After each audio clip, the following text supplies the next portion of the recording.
السلام عليكم ورحمة الله وبركاته. قلت لكم راح ننزل مقطع على الكلب اللي فوق، الكلاب النابحة تدافع عنه، طايحين على بنزيمة. الكلاب النابحة يدافعوا عنه طايحين على بنزيمة. المصيبة خطة الرئيس الهارب نجحت. خطة الرئيس الهارب اللي تعرفوا اللي كان بيبقى بيولي وبنزيما ما خلاه يجيبه، عشان كان يبقوا بيولي يجي في الاتحاد ويسوي ربكة السنة اللي راحت عشان نادي الهلال ياخذ الدوري في اللحظات الأخيرة. ما نجحت. زي كونترا تتذكروه لما صدرنا لنهاية الدوري طار علينا الدوري. كان هذه الخطة، بس بنزيما وقف لهم السنة اللي راحت كده محروقين.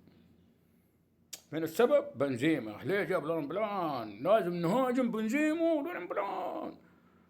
طلع لون بلان هو السبب. اللعيبه كانوا احسن سنه اللي راح، بس لون بلان كان هو الفاشل اللي فاز على الهلال 4-1. تتذكروا 4-1 اللي فاز في عقر دار النصر اللي الهلال ما قدر له، واللي فاز على الاهلي وتعادل معاه، وكان الاهلي مسيطر علينا في مباراه الاياب، مسيطر علينا في الدقائق الاخيره. بنزيما انقذنا، وعبد الله العمري اللي ما جددوا له.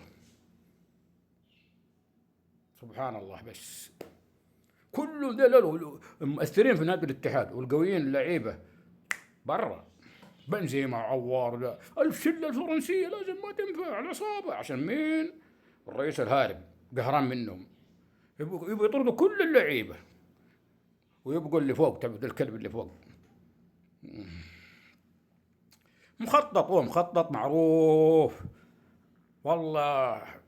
انا اقول لجمهور الاتحاد ما في الاثنين دحين في الساحه، لازم تسمعوا لهم. ابو خالد الاتحادي واحمد العتيبي ابو راجح، ديل اللي همهم وقلبهم على الاتحاد. باقي الهوامير ديل مدفوع لهم، انكشفوا مدفوع لهم، طايحين. باين الرئيس الهارب دافع لهم. باين مين يدافع عن مدرب فاتح اللعب ضد فريق في ارضه؟ الدحين القطري نفس الطريقه لعبها مع الهلال، ونفس الطريقه لعبها كما قلت انا مع الاهلي، الا مع النصر عشان النصر عدو الفريق، تعرفوه عدو نادي العريجه. لعبنا صح ومقفلين ولازم نفوز على النصر، بس باقي مباريات لازم الخطه تمشي صح. لازم تكون مستواك سيء في كل مباراه، سيء عشان نحمل اللعيبه هم السبب. كل مباراه لازم تكون هذه هي الطريقه. وفي النهايه لازم نطرد اللعيبه ونسيب كونسيسو.